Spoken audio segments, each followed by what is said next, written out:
Good morning. Last week, Canada was honored by the visit of Chinese Prime Minister. International relations always demand bilateral relationship. And this visit was important because it opened new vistas. China is the biggest trading partner. Chinese goods have invaded Canada. So it was natural that the politicians and the economists and the political pundits and the media, they were waiting to see what it's going to look like. But this was an iron fist in a calf glove.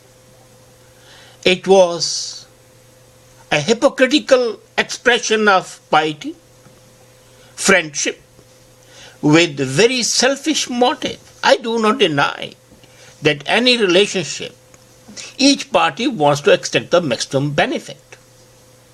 But when the host party has different ideas altogether, and the guest has a different idea altogether, then the conflict arises. Before I come to the various controversies raised during this visit, one major outstanding one, which is not only controversial by itself, but also revealed the hollowness of the unity of the government. This was the Chinese demand for an extradition treaty. Now here is something amazing. It was an open request that Canada and China sign an extradition treaty, whereby the Chinese intelligence officers could scrutinize the Canadian immigration records and find out who the Chinese criminals are and extradite them. Now these Chinese criminals can be real criminals, or they can be those people who are called criminals only because they oppose the Chinese system. Let's not forget that Canada is a favorite money laundering place for the Chinese. The real estate prices that have shot through the sky are a clear evidence of that, and that's why the British Columbia government also had imposed a foreign buyer's tax of 15%. That's a different story which we'll take up another time. But coming back to this extradition treaty, it was amazing that on the one side, the Chinese Prime Minister clearly, unequivocally, in a very lucid language said that the China wants a golden age of friendship and extradition of criminals operating in Canada against the Chinese mainland. There was no doubt about it. And the press, the TV, the whole media, social media and print media and electronic media carried it. The Prime Minister did not make a comment on that, but 3 days after the first expression, Stephen Dion says that there was no talk of extradition.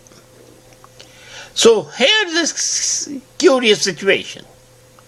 On the one side, the matter is discussed at the highest level between the two prime ministers. And then comes in the foreign minister, who is supposed to be in the know of the whole thing, who is going to be, in case the proposal goes forward, the key person to hammer out the details and the implications of such a treaty.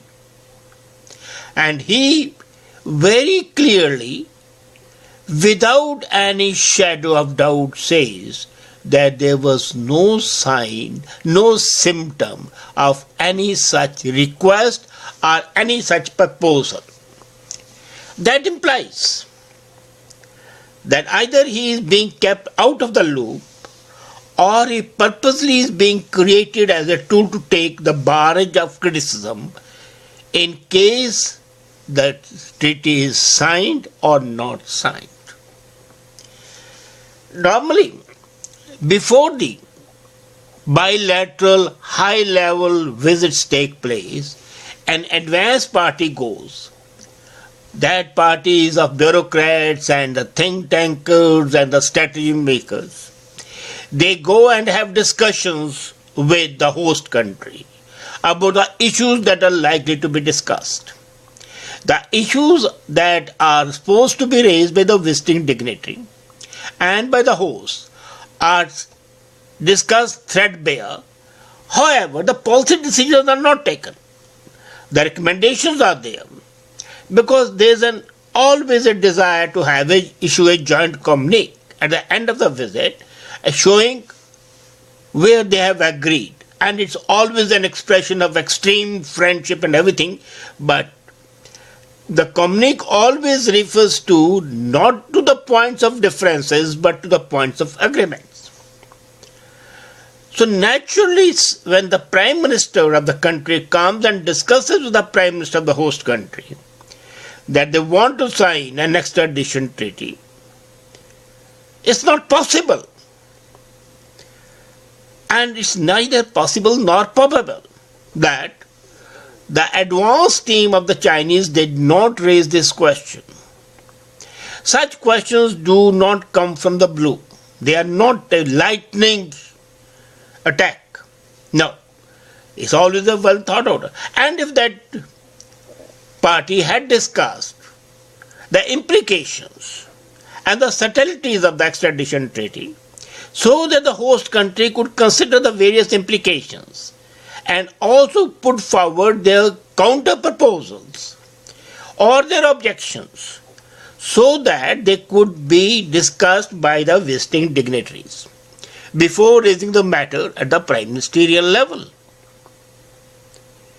And here is the foreign minister, the external affairs minister, saying very clearly that there is no such treaty. Now, the implication would be that either he has been kept out of the loop, as I said earlier, and he was not even consulted, because in this matter, such a matter of serious nature, he should have been talked about. He should have been brought into the picture all the time. But the second thing can be, since the treaty was not signed, it's quite possible that to deflect from the criticism of the treaty, he has taken the burden of saying it was not there by making the insult more grievous. This is a negation of the cabinet principle of joint responsibility. The parliamentary democracy exists on the premise that the whole cabinet is responsible for everything. Any prime minister, any minister, they are not there by themselves. They are an integrated unit. And as an integrated unit, what they say, what they do, reflects not only on them, but on the whole cabinet, because cabinet is a microcosm of the parliamentary group that is controlling the country and the policies of the country. That being so, this statement of Stephen Dion is fraught with striking at the very base of parliamentary democracy. Now come to the extradition treaty. Should a treaty be signed or not? Normally, Canada does not sign an extradition treaty with a country which has capital punishment. Canada is against giving death sentence in any case. It's very lax. We know that. We have discussed that.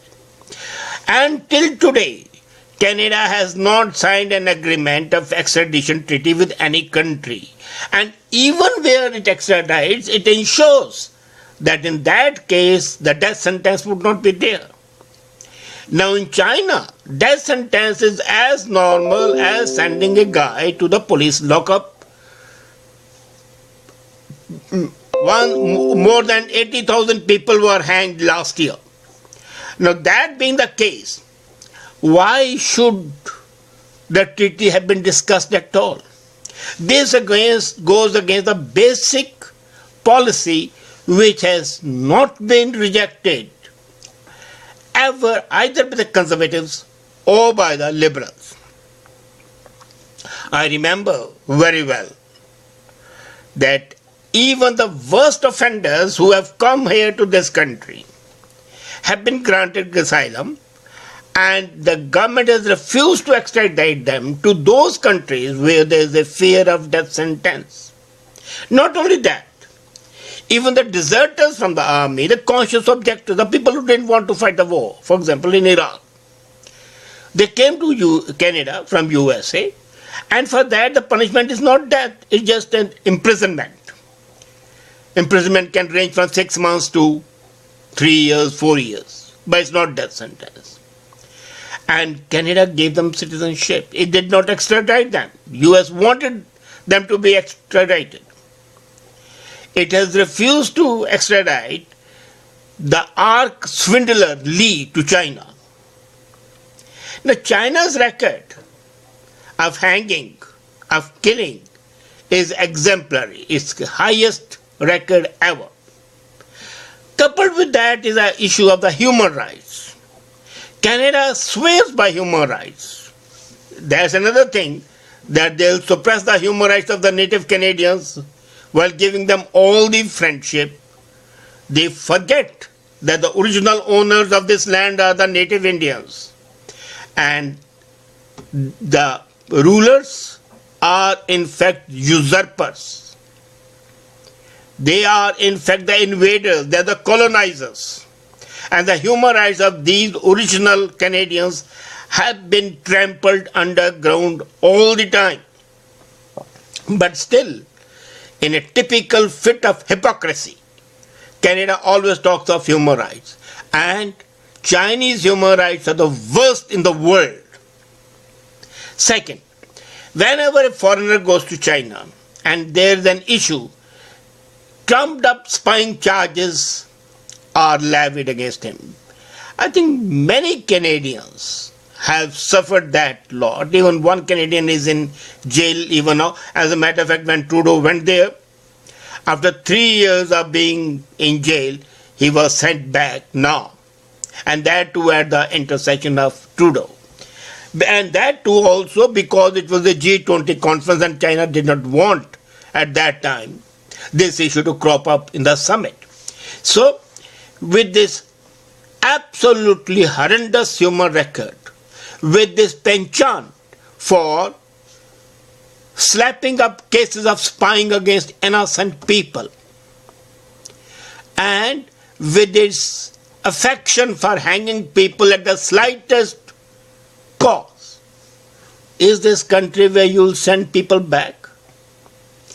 I'm no jingoist, and I do not claim that we should not hand over the criminals. The criminals who have violated the law of that country should meet the ends of justice. They must be tried, yes. Now the question arises, you have to have a uniform policy. Either you send all the criminals back to their home countries, and if that is to be done, then the terrorists or the supposed terrorists who were arrested in the home countries should have been allowed to rest there. But we know that the justice system in many countries of the world is such a flawed one that the law and order agencies in most of the countries are so bad that trumped up charges are a normal routine and the innocent people suffer. In such cases, the human considerations always overweigh the legal implications. Until and unless the offense is of such a nature that it can result in the loss of life and property of many, many poor innocent people.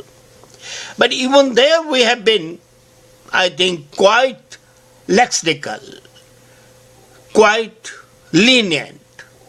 We have never been taken a strong action against even the criminals. We had one guy who stabbed his co-passenger in a bus and started eating him. The man was arrested, and after 1 year of psychiatric treatment, he has been released. We have had serial killers and sexual predators who have spent a couple of years and then come out. And our justice system is sometimes, I think, gone berserk. Well, this guy was treated badly by the mother. This guy was sexually assaulted when he was a child. So the psychology of the person is warped. That's one thing. That 30 years have passed since the incident happened. And the child may have forgotten it, but a trumped up thing comes up, or a real thing comes up, and the person is just sent for psychological observation.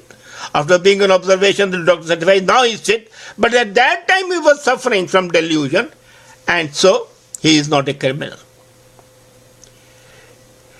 So the whole law and order justice has to be revamped. But whatever the lacuna may be, that legal system in Canada is definitely more human and more humane.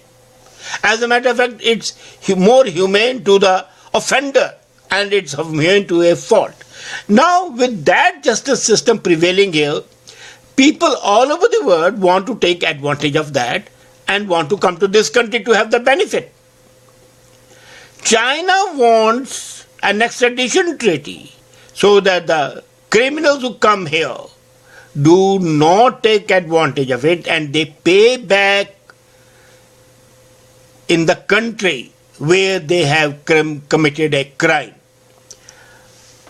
The ideal should have been to sign a treaty with a proviso that they will be tried here in Canada.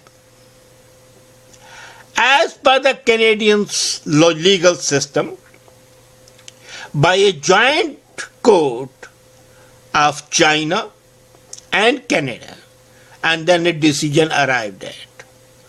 Or the person would be extradited under the condition that for such a punishment, the maximum punishment as per the legal system of Canada is X, so the punishment would not exceed that. And there should be ironclad guarantees to that. But as it is, extradition treaties normally say if you have committed a crime, you are sent to that country to be tried under the law of that country, and then you cannot do anything. You see, there is a curious situation with China. Our trade with China is so much and we want to expand that trade. So the money considerations are overpowering the human considerations and the legal considerations. Whether this is a good thing or a bad thing, that is for you to judge. I would say that it is better to have strict control and strict adherence to our sovereignty and to our values. Trade will take care of itself. If it's useful to them, they'll keep on trading with you. If it's not useful to them, how many treaties you might sign, they will not trade with you. USA had no recognition of China, and yet the trade was so much. To the extent today it goes into trillions of dollars. Trade is not dependent on your agreements. Trade is dependent on the mutual benefit of the country. You have all the treaties with China, and suppose tomorrow Chinese currency is not controlled but is undervalued at present, and it comes to a proper value, you can be sure the Chinese trade would slump by at least 60%. Unfortunately, we allow these extra human considerations to overweigh. We'll allow the love of money to overpower our love for the values. And that is why these contradictory situations arise. It's quite an anomalous situation. But if you are really as human as you pretend to be, if you are as open as you say you are, if you value your so-called and much trumpeted and much wanted Canadian values, in a real sense of term, you should say clearly, well, trade and politics are two different things. Trade shall not be dependent on our signing the treaty. But the treaties to be signed would be signed as per upholding our cherished values. I hope the government will realize that immediate monetary benefits are injurious in the long run. Let's hope. And secondly, the government should strictly abide by the parliamentary norms rather than trying to sideline or keep the minister ignorant. And if the minister is not aware and is himself guilty, then he should not be a minister. This is up to the government to decide.